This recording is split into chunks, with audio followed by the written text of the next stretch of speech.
You've seriously never heard of the term, what's the deal banana peel? Right. You've never heard that. Nope.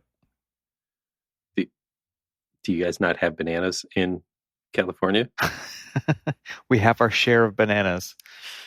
But you've never heard what's the deal banana What's peel? the deal? Yeah, no, I have not. Wow. Well, you said I'm not east of the Mississippi. That's the demising line, it sounds like.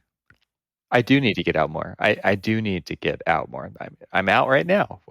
Exactly. So you're out right now. You know what you should do? You should walk into whatever social event that you're probably going to go to once you hang up the phone with me. And you should say, what's the deal, banana peel? See who reacts. Uh, you are where again? I'm in Topeka, Kansas. And what are you doing in Topeka, Kansas? Other than admiring the change in altitude from 0 to 1. Yeah, that's a good question. I wonder what the altitude is here. I'm looking at my watch to see if it tells me. It says I'm at 1466. I have no idea how accurate that is, which is higher than where I live by 200 feet.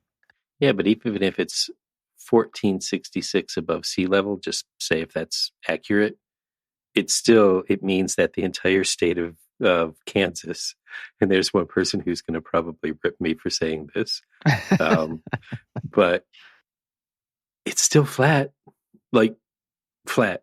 Well, flat doesn't mean sea level. Come on. I mean, No, what it doesn't. are you It saying? just means flat. It just means flat. Means that you could take the largest ball of twine and lay it out, and it won't like rise or fall. It'll just be a straight line. Well, it won't keep rolling if you start unrolling it, right? Yeah. Yeah. It is interesting to think about because in California, living near the ocean, I mean, I'm probably 45 minutes away on a good day because traffic is real. But California has some tremendous elevation and geography. One of the things that California's claim to fame is with regards to, the highest point in the Western Hemisphere being Mount Whitney at like 14,000 feet.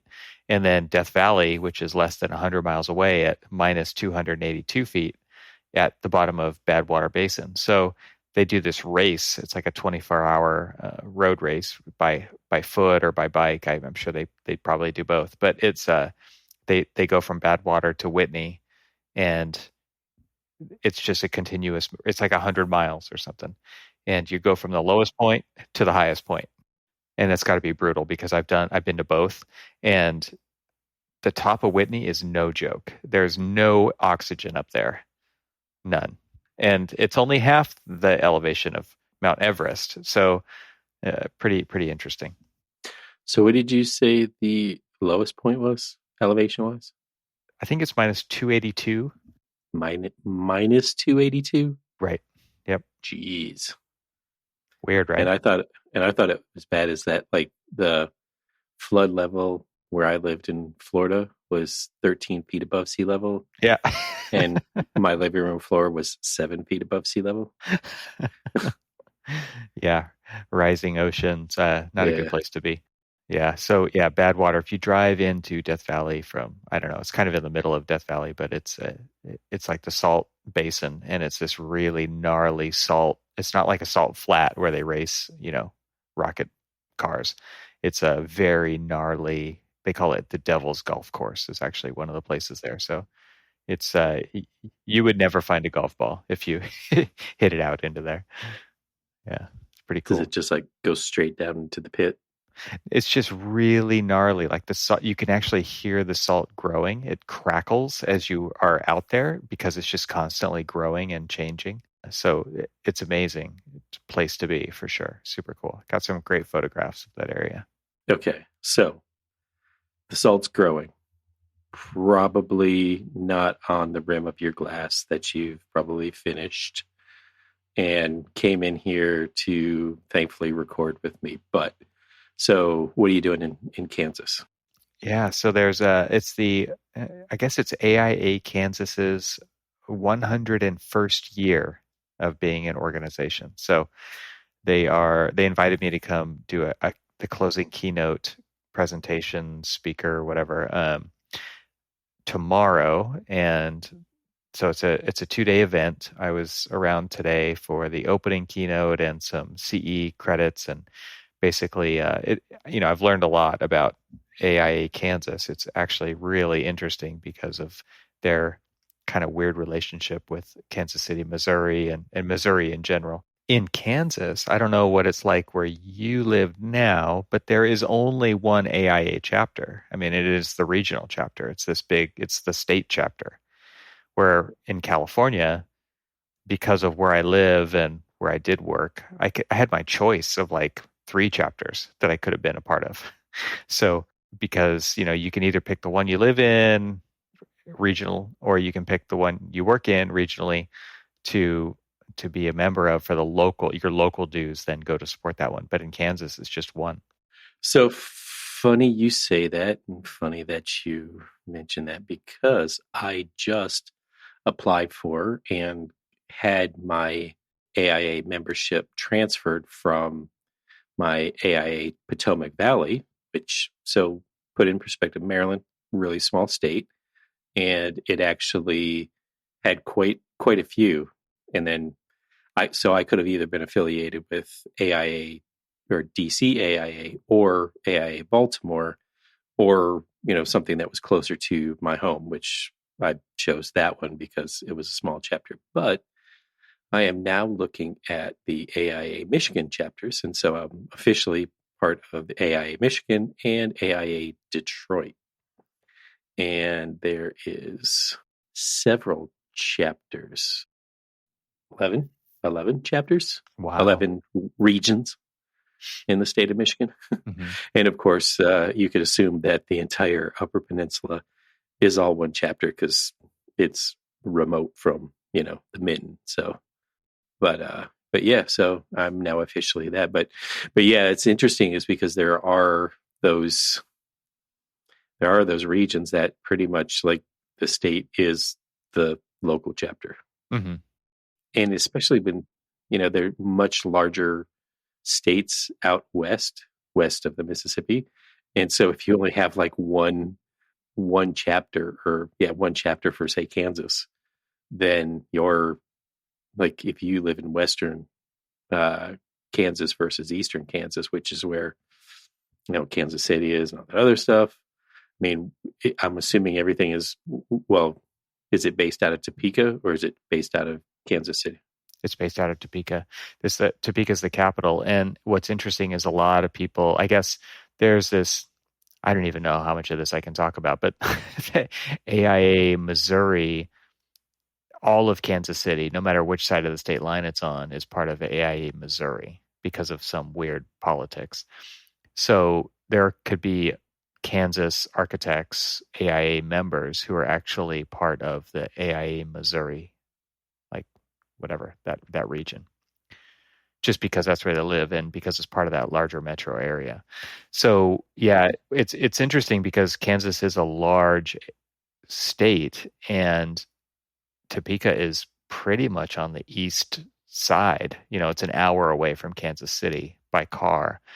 So if you live in western Kansas, like you're not going to AIA meetings, right? It's just you're not going to do it. So it is very kind of weird how it's all kind of been drawn out and divided up, or not divided up, but yeah, there's a lot of weird politics, So anyway, they invited me here from where I live. They didn't care where I live, but I guess it has to do with the things that I'm interested in, the things we talk about, the things I talk about on the other podcast, to kind of talk about what's the next 100 years of architecture look like. So they just celebrated their 100-year anniversary. What's the next 100 years? And when they invited me, no disrespect, but I laughed out loud. Like we can't even think about what the next 5 years is in this profession. Like, you tell me, look back 5 years. Can you have predicted any of the major shifts that we've seen? Like, think back 15 when the iPhone came out. Did anybody see that we'd all have a computer in our pocket that we use for, I don't know, 15, 20, 50 times a day to check for some kind of information or whatever. So yeah, what's the next 100 years look like? I have no clue. My crystal ball is very foggy. But I do have a lot of things that are going on right now, and I think, one of my big points that I'm going to be making tomorrow is that, well, yeah, there's a lot of tech and there's a lot of innovation, and the level of innovation outpaces the level of adoption by leaps and bounds, right? The bigger issue is actually the adoption part than the innovation part, because you can look at the eye candy, you can look at the innovation and get excited about it, but what are you actually going to do about it when it comes to your firm? And so my big question is, like, what do we owe the future of this profession? Because if you look at the demographics of a typical firm or of AIA Kansas, the majority of the people sit in the younger generations, but the ones in the older generations are the ones who make the decisions. And so the question is really for them: what do you owe the future of this profession? Yeah, it'd be really interesting to like just have a roundtable of asking that very question to firm owners that are either planning or not planning for like secession. Secession, like leaving the No, that's secession success. or succession? Succession. Yeah. Succession. Success. Leave me alone. You know what I'm saying? Yep. But the point being is, it's like, how exactly to your, your question is like, how are you leaving the profession? How are you preparing the profession with your experience, your knowledge? How are you leaving it? Right. Yeah. Prepare the way, right? I think that that's totally it. It is interesting for people to get exposed to what's going on out there or what's coming, what's next. I mean, especially when you think about the technology that we use to deliver projects being over 2 decades old, but it's still just kind of a evolution of the drafting board, right? It's just the digital version of the drafting board, whereas other industries are automating. And I mean, I've got the charts and the graphs to prove it, right? It's we are the construction industry, which we are a part of, is far below the digitization of almost every other industry, if not the lowest. I mean, we're like second or third from the bottom. And when you think about that, I mean, it's like we're a victim of our own kind of short-sightedness and ability to get away from the project to work on the profession and on do that succession planning, and not just from a leadership standpoint, but from a technological, from a business model standpoint, all of those things to, actually take our attention away from the deadline that we have right now on this project to be thinking about those things. And that's where leadership comes in. And that's where I'm really hoping to just kind of make an impact or connect some dots for people to say, this is actually really important, and I have to think differently about this. It has to become a priority, because if it doesn't, there's a really high chance. I mean, rural communities like this are losing people, right? So when I say the question, like, does the profession deserve to exist? It's a much more urgent question for communities like this than it is for somebody in an urban area, because those are attracting people. People are, the emerging professionals are moving automatically to those locations because that's where the projects are. That's where the business is. That's where the experience potential is. And you look at a rural community and it's a totally different story. And it just seems like the days are so much more numbered here than they are on the coasts, for example.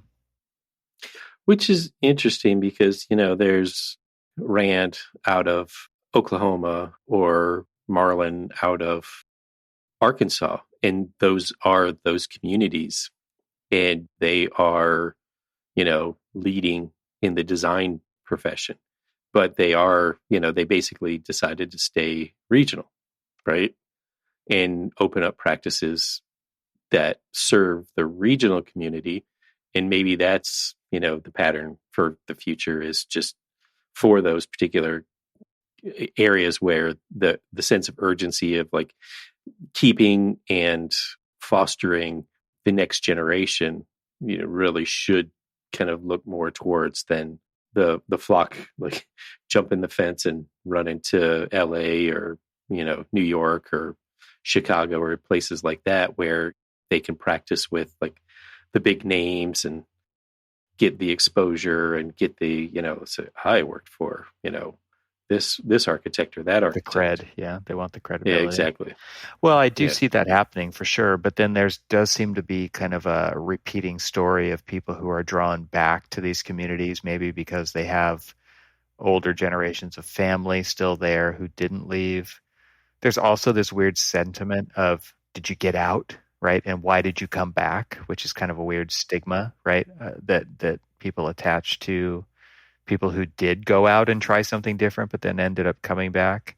Or maybe they come back to visit and they, because they have dreams of getting out and they just want to talk about that with, live vicariously or get a little inspired to do it themselves. But I hear that a lot when I go to these smaller communities, like, how'd you get out? I haven't talked to, any architects in the area, but I moved here. And then, people are like, oh, well, what do you do for a living? I'm like, I'm an architect. Why are you in Detroit? It's just like, why are you here? Why aren't you at one of these, did you fail in your career? Did you, It's some like you know, lower rung on the ladder of architectural significance. Yeah. exactly. Exactly. It's just like, shouldn't you be making your way in LA or California, LA or New York? Why aren't you there? Why aren't you making your mark? Then I started talking to them a little bit and telling them, about like where I'm actually based out of. And they're just like, oh, but you're doing an international project and you're working out of your house in Detroit, but for a firm in Baltimore. That seems so weird. And you're like, yeah, you don't have to be in those places to do either good work or make an impact and stuff. So It's an interesting way to kind of phrase it all like that, but it happened like that was the solution to the problem. It wasn't the at the inception of the idea, right? So like you guys have figured out a way to make this work, but it's not how you went into it. And I wonder if it's even possible. I'm sure it is possible, but I'm wondering if it's okay. Let's just say, would ASG ever attempt solving a problem that way that hasn't started yet? Like intentionally, or is this only a reaction to a situation? And I know that it kind of falls more on the reaction to a situation side of things, but are firms set up to, we've talked about remote work and getting talent from anywhere and I mean expanding your borders of where you do projects because location isn't as important as it used to be. But I still think we kind of go back to what we're used to, and that doesn't become potential.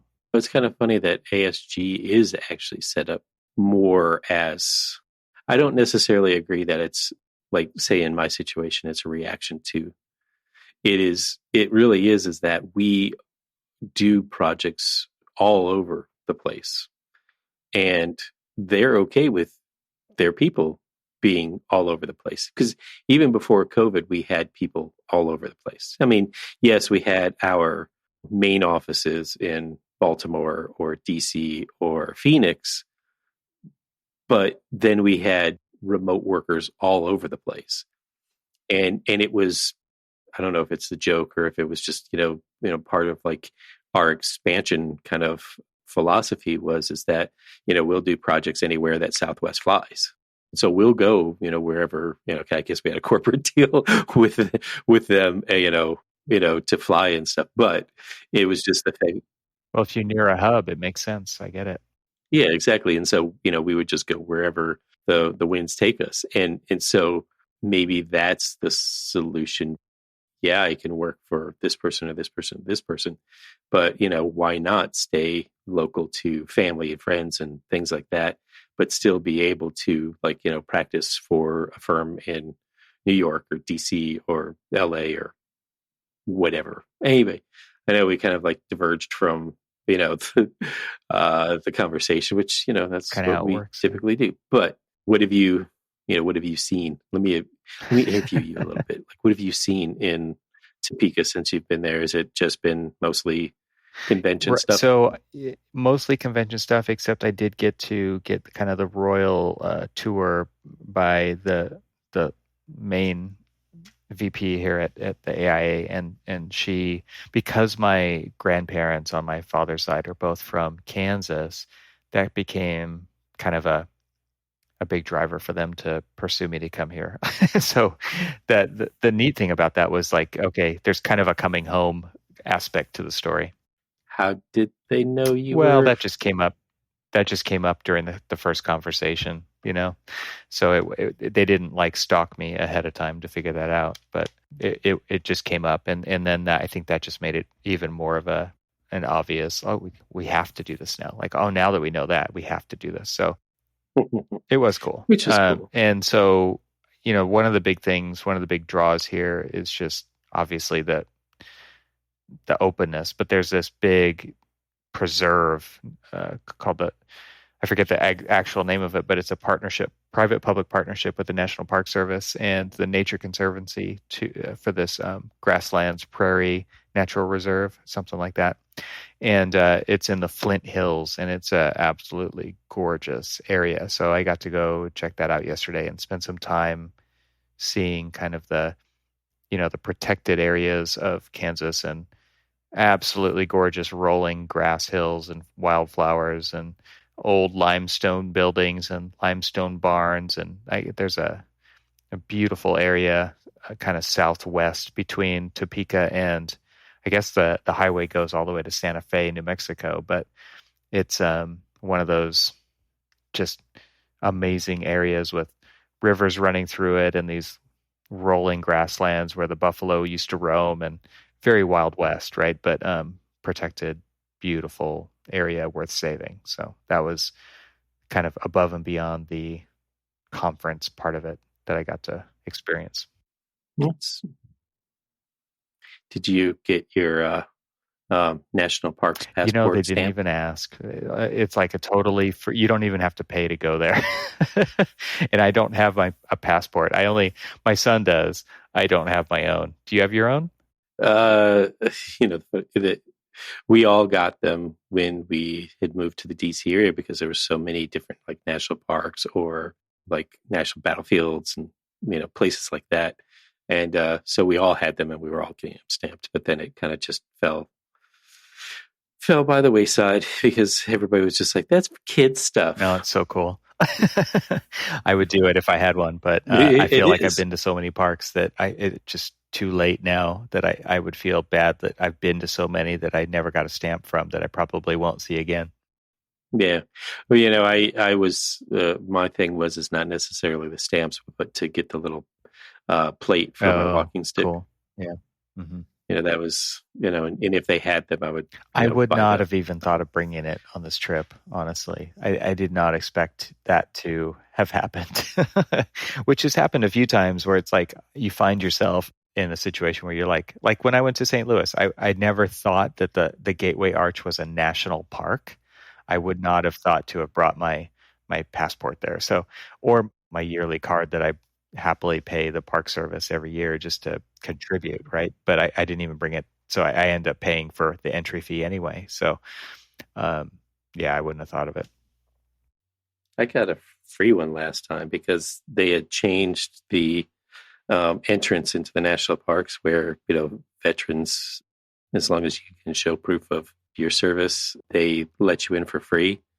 And so I was doing that as I was going into Skyline Drive, in Shenandoah National Park.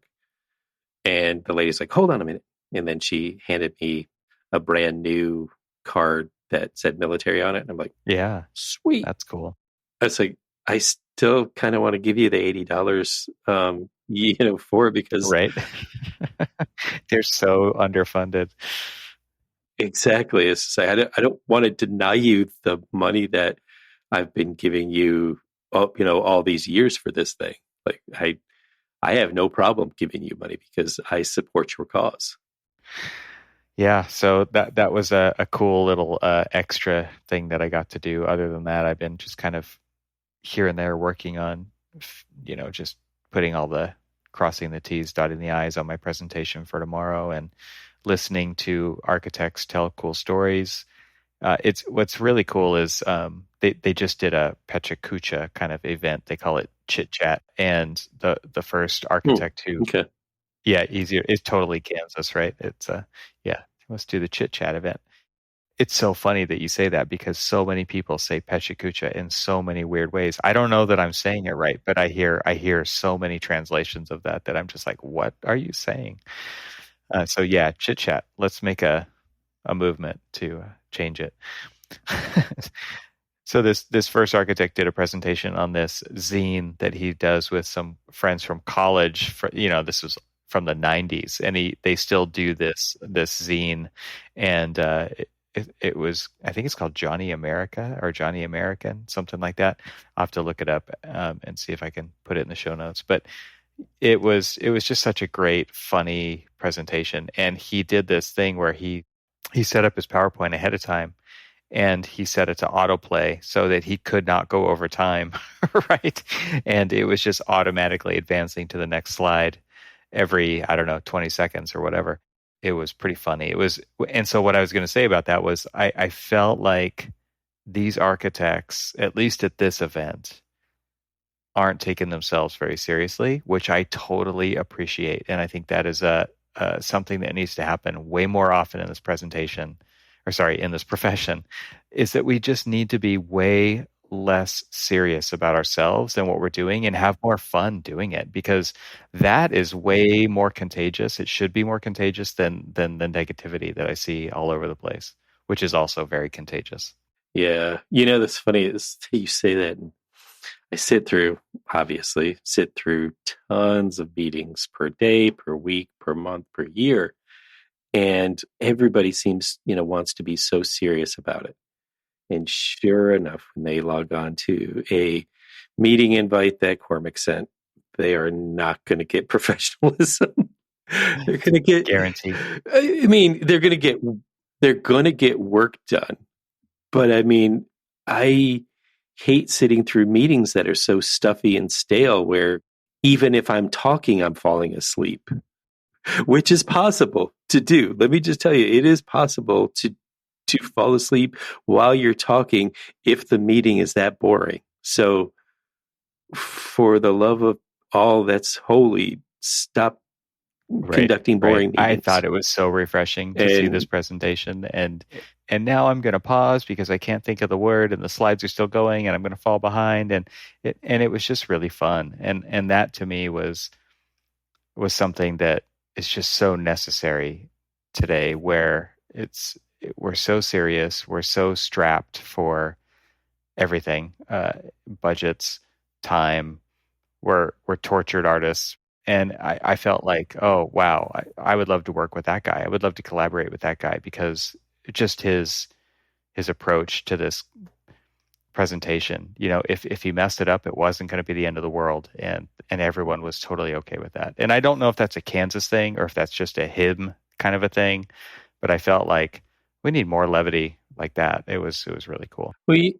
I will say that something that I do find refreshing about, the small interaction with Midwest folks are, since moving back to the Midwest, is that they don't necessarily take themselves too seriously because, in a way, what's the point?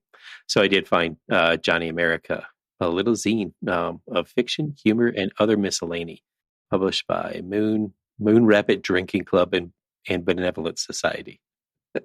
See, it's just like, yeah, exactly. That's great. Um, and their latest publication is Obscure and Irregular. He kind of went through the Love it. history and showed the timeline of the evolution of the zines and talked about his really bad graphic skills. And then at one point he had finally built up some skills in InDesign in the late '90s, right? And then here in this one, you can really see the grid coming through, and we're really settling into the graphic layout, and really building some serious skills at this point. And this cover, you had to bake it in the oven because it was glow in the dark ink, and like we're just another level. It was really cool. So I think they're on like issue 10 or something, and it just sounds like a kind of a labor of love. And he made a very strong point that the point was never to make any money. He's like, we're architects, right? So our goal was just to break even. So there's a lot of fun little jabs thrown in there to make fun of our own profession, and it was great because it was in a room full of architects. So Did you yell out, "Amen, brother"? I hear that. that would have been good. There is one. I'm just scrolling through the latest issue, and there's one article in here called "The Encyclopedia of Serial Killers." All right. I'm sold. I don't know how many contributors there are, but it sounded like there were 2 or 3 or 4. But yeah, all college roommates or studio mates from architecture school way back when, and still finding the time to put something like this together. It's pretty cool. So, okay. So otherwise, tomorrow you have your big keynote. I don't know if you actually get nervous, but do you get nervous? It depends on the event and the content. Not for this one. You always seem so well prepared. I kind of spend a lot of time figuring that stuff out ahead of time. Yeah. So I would say, there's a healthy mix of letting whatever happens happen and trying to be as prepared as possible, but not over preparing. Right. So that's kind of how I roll with presentations. I'm very, because of the podcast, Cormac, I am very okay with allowing whatever comes out to just come out and be a part of it, because this is not something that needs to really stand the test of time, right? So I'm okay with that. Yeah, because I mean, you say that I find that, like, say for you're talking about this guy had this presentation set up, but I mean it just kind of like he got a little ahead of himself or a little behind on it and everything else, and it just happened, right? And as you said, whatever happens because it's just a moment in time. And it's so funny because when we think about the way that architects prepare for like presentations for new projects and stuff like that, it's so scripted. So I thought we should definitely talk about that. Yeah. I mean, I've worked at a firm, they would hire a presentation coach because winning the project was such a big deal. And to be honest, there are people who need that. Right? For sure. There are definitely people who can I need that. I can always get better. And then there's the architects in the room who are like, I don't need this. I don't need to be here. I'm perfect. I'm cool. I'm the best. Like, people love me. And there's other people in the room who are like, no, you actually do need this because you're full of yourself, right? And clients don't like listening to you because you're full of yourself. And it's interesting. Like, there's a lot of dynamics at play there. And then there are really people who don't need the prep, who do their best when it is just off the cuff.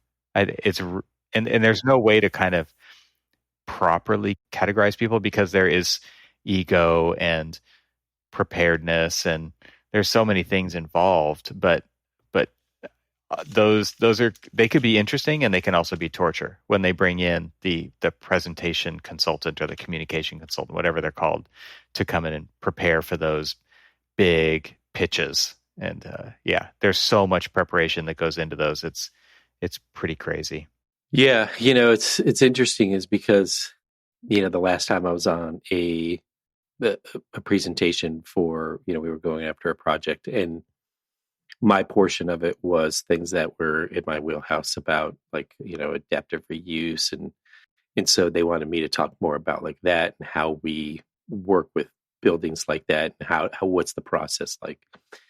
I happened to also be traveling to Saudi Arabia at the time, and so I couldn't practice with them. And so they were like, well, let me write you a script, and this is what we want you to say, and here are your slides of You're like, another I stuff. am not an actor. I cannot memorize that stuff. And so I looked at this, looked at the slides, looked at the script, and tried to commit to memory. And I'll tell you, I'm actually worse if I have to go off of a script. If I You just sound like you're reading, right?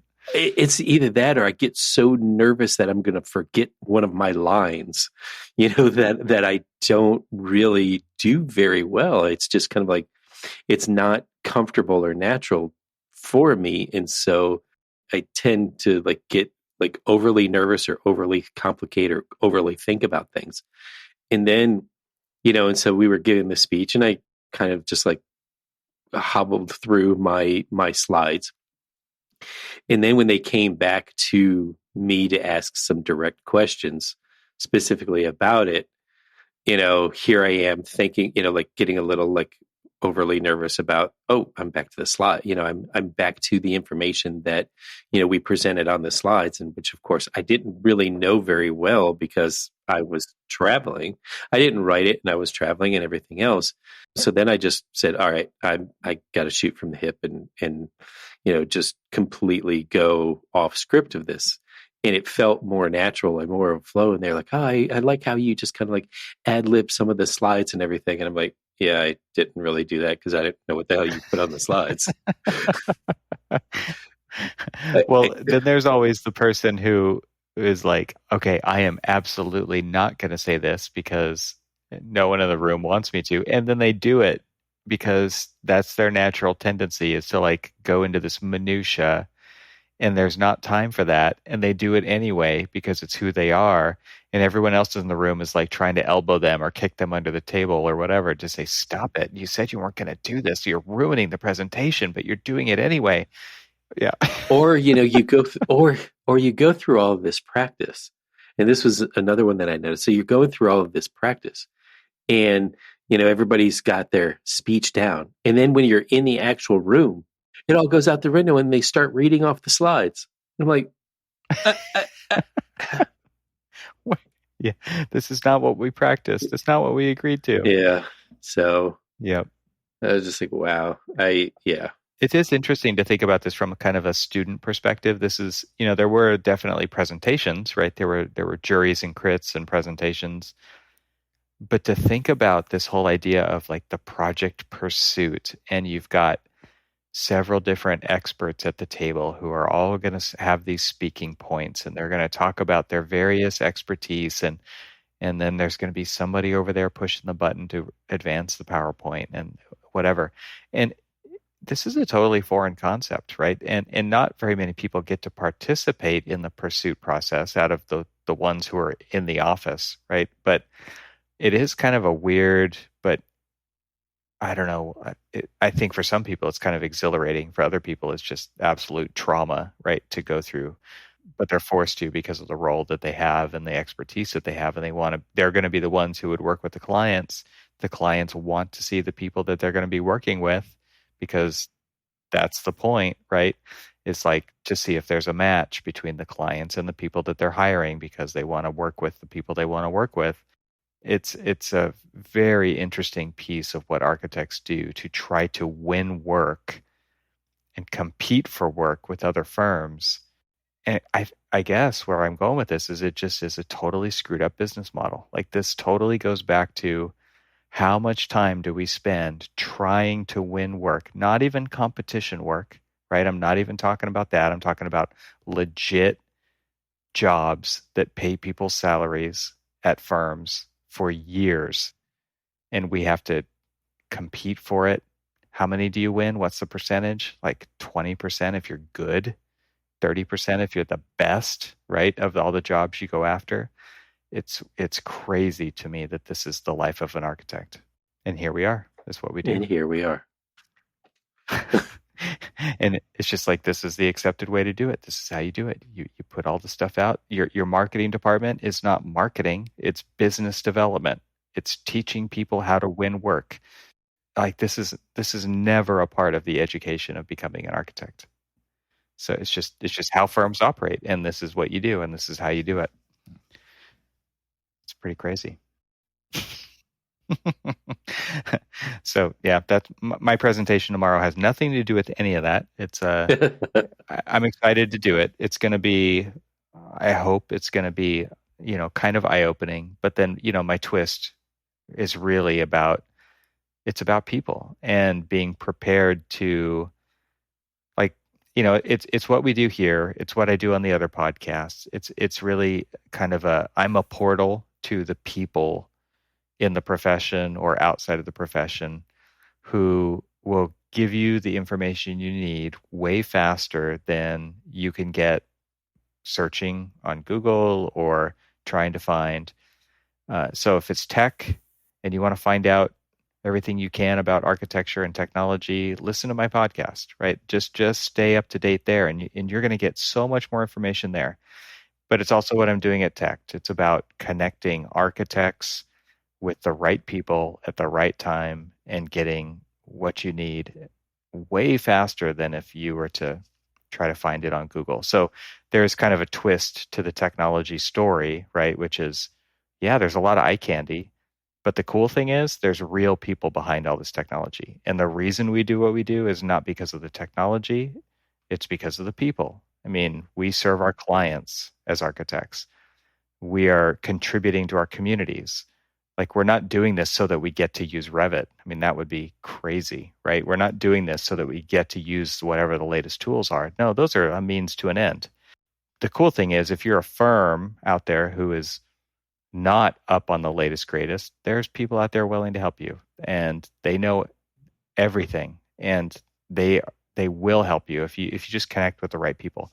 So my story actually is, I hope, a little unexpected in that regard, because I think most of the time when people are hearing about technology, they're thinking about just the tool and what it can do, and then they're kind of wondering if they could ever figure it out, or if what it would take to do training. And there's so many reasons to not do it all of a sudden. After they see it and they love it, it's like, then they avoid it, right? So as the gap of innovation and adoption gets bigger and bigger, what's the smallest step you can take to actually start to move in that direction? And the answer is people. You just have to reach out to the right people. So we'll see how it goes, see how it gets received. I guess I'll give an update maybe in the next episode. But I hope that that's a little bit refreshing, because I think that is something that people absolutely can take action on, and it's not too intimidating, right? Because we all work with people. So that's the goal. And you, sir, are the portal to the people. I'm the portal.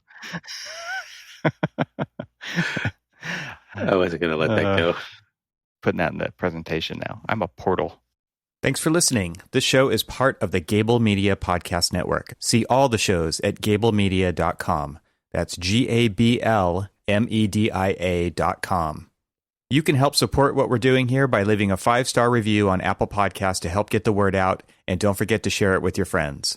We'd love to hear from you, so leave a comment on the website at archispeakpodcast.com, where you can find our entire catalog of shows. Talk to you soon.